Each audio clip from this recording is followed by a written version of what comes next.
Newsday continues here on One News Now. I'm Charles Lejano. Vaccination centers are gearing up for the massive 3-day national vaccination drive, which kicks off on Monday. Let's find out how preparations are going in this report from Mongo Alves.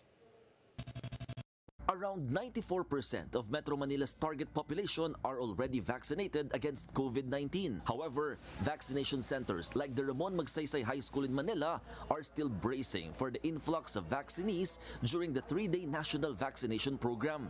Nurse Nicole is among the vaccinators for the Bayanihan Bakunahan on November 29 to December 1. Nicole recalls vaccinating 400 people a day during the height of the pandemic. She expects to vaccinate more next week. Both excitement and syempre talagang preparation for us kasi maramihan na yon in a day.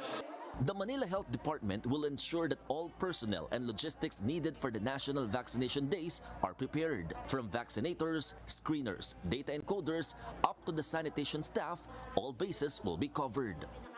Sanay na kami sa maramihan.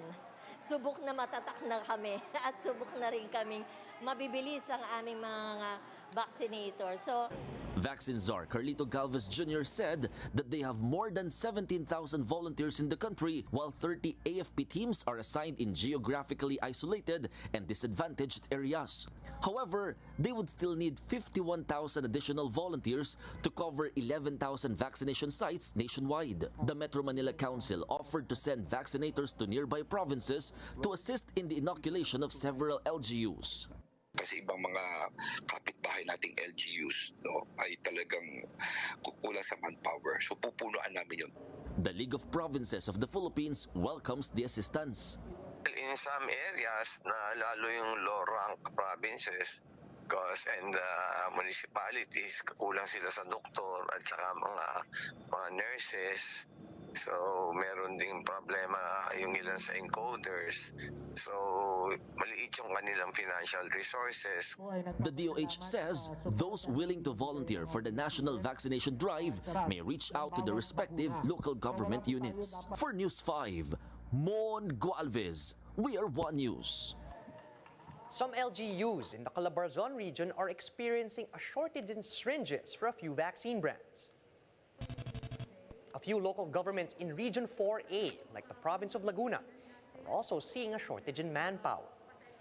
DOH CALABARZON says they're already taking action to address these issues, and the agency says they procured tuberculin syringes that can be used as an alternative, while they await the over 44 million pieces of the 0.3mm syringes bought from UNICEF. Testing czar Vince Dizon notes that UNICEF is also having problems securing these syringes because of the global shortage. And as for the manpower issues, DOH CALABARZON says officials and hospital chiefs in Metro Manila have already promised to provide assistance to affected LGUs. UNICEF, who is our main partner here, is actually having a very, very difficult time in securing syringes, especially those that are specialized syringes for vaccines like Pfizer. Pero kahit na merong shortage ng supply ng syringes, lalo na yung Pfizer syringes, dahil nga madiskarte ang Pilipino, nakahanap ng solusyon ang ating Secretary of Health at ang ating vaccine czar na gamitin yung tinatawag nilang tuberculin syringes. Yun ang ino-order ngayon ng ating regional director. Even as vaccination gains momentum in the country, some people still remain hesitant to get that COVID-19 shot. Many fear adverse reactions, even if the figures show that less than 1% of the vaccinated population experience side effects. Mobile journalist Jacob Lazaro with the report.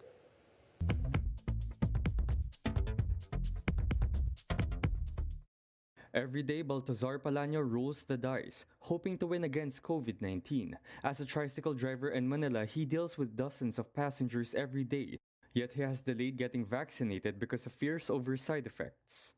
Kasi alam ko sa sarili ko may sakit ako sa puso. Palaño is one of the millions of Filipinos that the Department of Health hopes to convince to take part in government's massive inoculation drive next week. According to the latest Social Weather Station survey, 6 out of 10 Filipinos are willing to get the jab, while the remaining 4 are either unwilling or uncertain. One of the most common reasons why some are hesitant of the jab is because of some reported adverse events following immunization. According to the Food and Drug Administration, out of the 75 million who received the jab, 76,000 or only 0.1% experienced non-serious adverse events such as headaches, fevers, and body pains. While serious adverse events such as hospitalization, birth defects, and life-threatening reactions are only 3,800 or 0.005%. Even with that, the World Health Organization says that not all adverse events are linked to the vaccine. It does not necessarily have a causal relationship with what has been administered, and many are actually coincidental. FDA Director Eric Domingo also reiterates that there has been no reported deaths due to the vaccine in the country. So whatever adverse event might be related to a vaccine is definitely much less than this, the number of people getting sick and dying from COVID-19. The government will soon hold the National Vaccination Day from November 29 to December 1 to inoculate about 15 million individuals in just 3 days. Mobile journalist Jacob Lazaro, we are One News. The Associated Labor Union's Trade Union Congress of the Philippines says the no vaccine, no work policy is problematic and burdensome for workers. ALU-TUCP spokesperson Alan Tanhusay said asking unvaccinated workers to pay for their own COVID-19 tests was a form of punishment. He said those who are at risk of adverse effects and those who come from areas with low vaccine supply should not be punished for it. Tanhusay added that there are better ways to encourage people to receive their shots. Siguro mag-offer ng incentives ang mga kumpanya at ang gobyerno sa halip na punishment. Kasi nga nabanggit dun sa rules na kapag hindi pa nagpapabakuna ang mga manggagawa at ayaw pa nila magpabakuna, sila ang sasagot doon sa antigen at sa RT-PCR testing. So ito ay isang uri ng punishment dahil ipinagbabawal nga at wala tayong batas tungkol sa mandatory vaccination.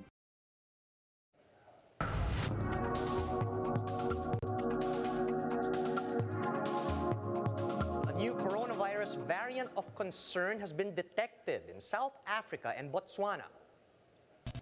According to a health expert, the new discovery, temporarily called B11529, carries an unusually large number of mutations, which has been detected in almost 100 cases in South Africa and in some vaccinated people in Botswana.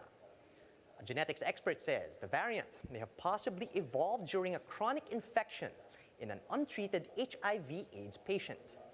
South African authorities are now concerned as the country sees a renewed surge in COVID-19 cases, while it grapples with low vaccination rates. It's been a year since the launch of Bloomberg's COVID-19 Resilience Ranking.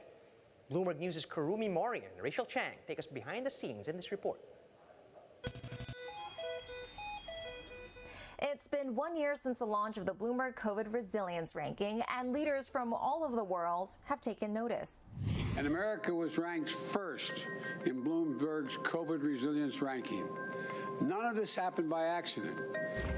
A recent Bloomberg report revealed that thanks to the hard work of the team of 5 million, New Zealand is currently rated as the most COVID-19 resilient country in the world. Cei de la Bloomberg, România se menține la nivel global pe locul 14 în ceea ce privește campania de vaccinare.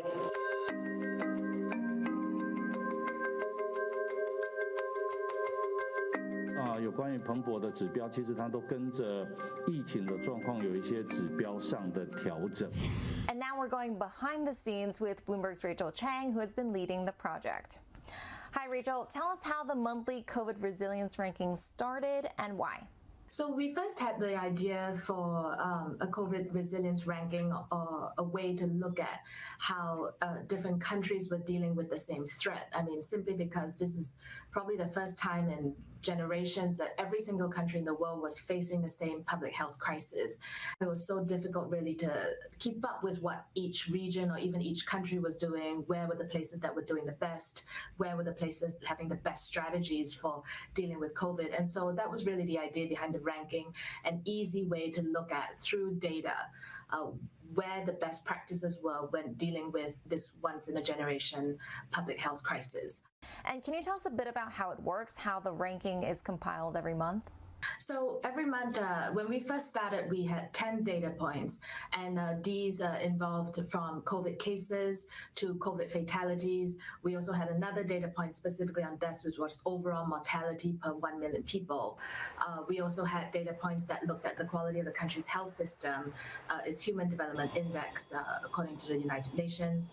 And then we had a data point that looked at the strictness of its lockdown actions. That was compiled by Oxford University, its stringency index. And what happened in June was that we did have a revamp where we added 2 indicators to reflect reopening and the progress of normalization, because at that point vaccines were very common already in the developed economies, and we saw a lot of economies racing to normalize life for their people. We've seen world leaders react to the rankings, sometimes even critically. Where do you go from here? I think the mission of the ranking has always been for people to be able to see in an easy way what each place was doing and where the best practices were. When I think about the controversy or the reaction, I think I always remember at one point the Philippines was being asked by their own media, why was the Philippines always ranked so low? And I think there was an official, I can't remember who exactly, I think a health ministry official who said, well, the ranking helps us see where we can do better. And I just thought that very much captured the mission and the spirit of this project and why we've put so much effort into it month after month for a year. It's really for people to see where the best practices are and hopefully learn from that, and along the way be able to save lives and be able to deal with the pandemic in a better way. Heads up, sports fans! The Games and Amusement Board says live audiences may be allowed to attend sports events by next month. Speaking to 1PH, GAB Chairman Baham Mitra said they're now in talks with the Health Department and Sports Commission regarding the guidelines for live audiences. He added that they're studying ways to prevent super spreader events while allowing people to enjoy sports events in person. Sa ngayon po, nagmi-meeting ang GAB, DOH, of course, PSC kasama dyan, gumagawa ng mga guidelines kung paano. Siguro in about a month's time, meron na yan. But in the end, we don't want sports to be the super spreader. That's why we're... Time now for a quick look at some of today's headlines. Senator Bongo once again hints at withdrawing his presidential bid and tells his colleagues in PDP Laban this may not be his time. China wants the BRP Sierra Madre removed from Ayungin Shoal, but the Defense Department says they will not accede to China's bullying. And 4 political parties have now merged to support the tandem of Bongbong Marcos Jr. and Sara Duterte in the 2022 elections. And those are the top stories at this hour. Join us again later at 10:45 a.m. as we monitor the day's biggest stories. You can also catch One News on the Signal Play app. Just register for a free account at www.signalplay.com so you can stream One News live anytime and anywhere. I'm Charles Lejano. Mask on, wash hands, and stay safe, Philippines. We're One News.